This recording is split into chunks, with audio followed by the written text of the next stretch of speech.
अब हम पढ़ेंगे इम्पॉर्टेंट फैक्ट्स जो कि हम यहाँ बहुत ज़रूरी है समझने के लिए कि कौन कौन से स्पीचेस इनडायरेक्ट स्पीच में नहीं चेंज होती। कुछ सेंटेंसेस ऐसे हैं जो डायरेक्ट स्पीच में रहते हैं एज इट इज़, वो इनडायरेक्ट स्पीच में भी लिखे जाते हैं, चाहे उनका रिपोर्टिंग वर्ब पास्ट टेंस हो।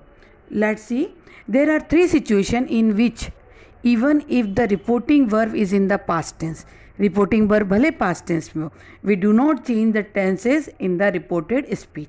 लेकिन हम इनडायरेक्ट स्पीच में जब चेंज करते हैं तो वो सेंटेंसेज जो इन्वर्टेड कॉमा में एज इट इज़ लिखते हैं। Let's see, the teacher said to us water boils at 100 degree centigrade.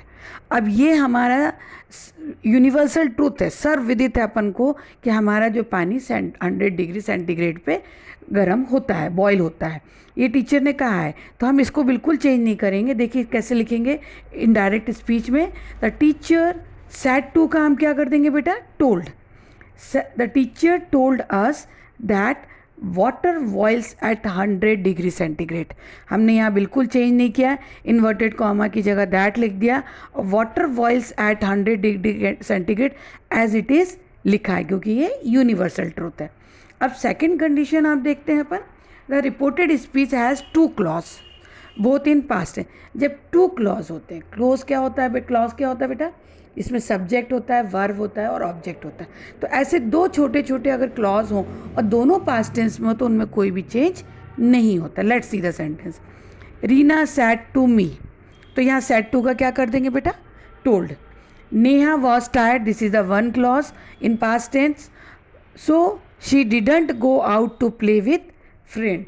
अब डिडंट से हमको पता चलता है कि ये भी पास्ट टेंस में है, ये सेकंड क्लॉज है। अब इसका किस तरह से बनेगा, नीचे देखिए, Reena told me that Neha was tired, first clause अपन ने ले लिया। अब हम कॉमा एज इट इज लेंगे, फिर सेकंड क्लॉज लिखेंगे, so she didn't go out to play with friends. हम इसको दोनों क्लॉज को, क्योंकि दोनों क्लॉज पास्ट टेंस में क्लॉजेस, इनको एज इट इज़ ले लेंगे हम सेंटेंस में इनडायरेक्ट स्पीच में। अब थर्ड कंडीशन देखिए, the reported speech describe a situation which still exists when the speech is reported। तो हम इसमें समझेंगे कि जब हम बात कर रहे हैं तो वो कंडीशन चल रही है। जैसे देखिए, Mr Gupta said all the flights are delayed due to heavy rains. मतलब सारी फ्लाइट्स रेन हो गई, डिले हो गई हैं बारिश की वजह से। मतलब अभी तक जब वो बोल रहे हैं उस समय तक सारी फ्लाइट्स देर से हैं बारिश के कारण। तो कैसे लिखेंगे देखिए, Mr Gupta said, inverted comma हटा के हम दैट लगा देंगे, all the flights are delayed due to heavy rains. वो एज इट इज़ सेंटेंस लिखेंगे लेकिन बस इन्वर्टेड कॉमा हटाकर वहाँ पर दैट का यूज़ करेंगे। दीज 3 कंडीशन आर इम्पॉर्टेंट, जिसमें कि हमारा जो रिपोर्टेड स्पीच है, इनडायरेक्ट स्पीच है, उसमें सेंटेंसेस एज इट इज़ लिखे जाते हैं, सिर्फ हम दैट का यूज़ करते हैं कॉमा हटाने के लिए।